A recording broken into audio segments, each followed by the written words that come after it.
Republican presidential candidates usually have to go through a defeat before they can ultimately win.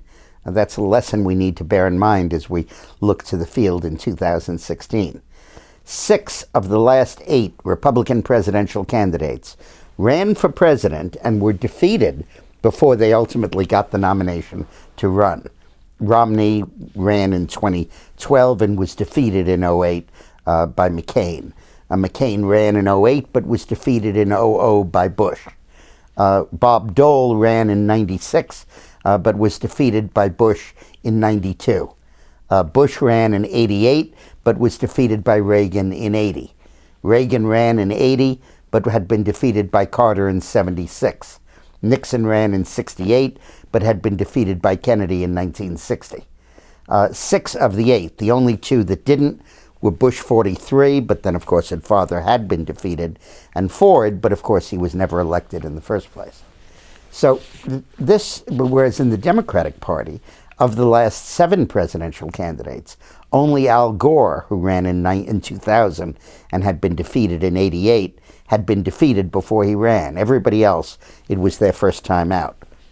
This shows that the Republican Party is at heart a legitimist and almost monarchical institution. Legitimacy and order of succession is very important to them. Dewey begat Eisenhower, Eisenhower begat Nixon, Nixon begat Ford, Reagan lost to Ford and then it was Reagan's turn, Bush lost to Reagan and then it was Bush's turn, Dole lost to Bush and then it was Dole's turn. Quite literally, Bush begat Bush, and then, of course, McCain ran having earlier lost, and Romney ran having earlier lost. So in each case, their legitimacy was acquired by experience in the field. And I think this says that the Republicans want to see their candidates run. They want to see them get experience at doing it. They want to test them over time and see what their foibles are and their strengths and their weaknesses are. Whereas Democrats much more want a revolution, a new face, a new approach, and are less anxious to do so. What does this mean for 2016?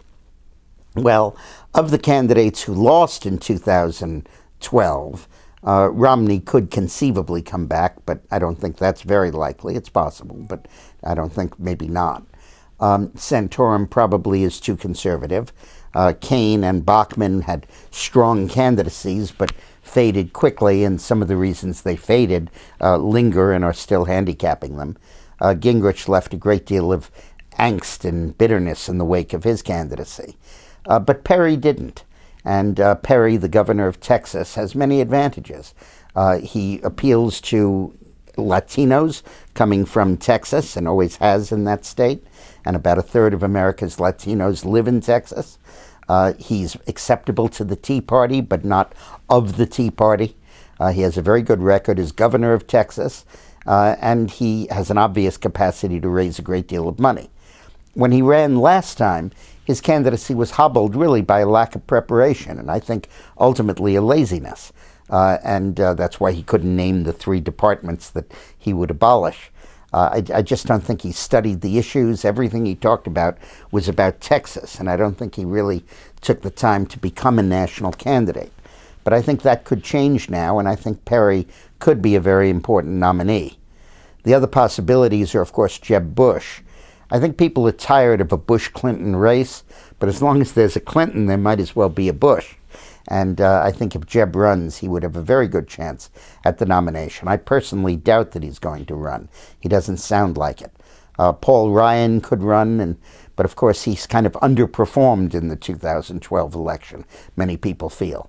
And then there are the new faces, the sort of Tea Party faces of Rubio, Cruz, Rand Paul, a bunch of very good governors. My personal favorite, Scott Walker in Wisconsin, Jindal in Louisiana, Kasich in Ohio, Scott in Florida, Nikki Haley in South Carolina, a bunch of really talented candidates who might come forth. But at the moment, I would kind of keep my eye on Perry, because you have to lose in order to win. Thanks for watching.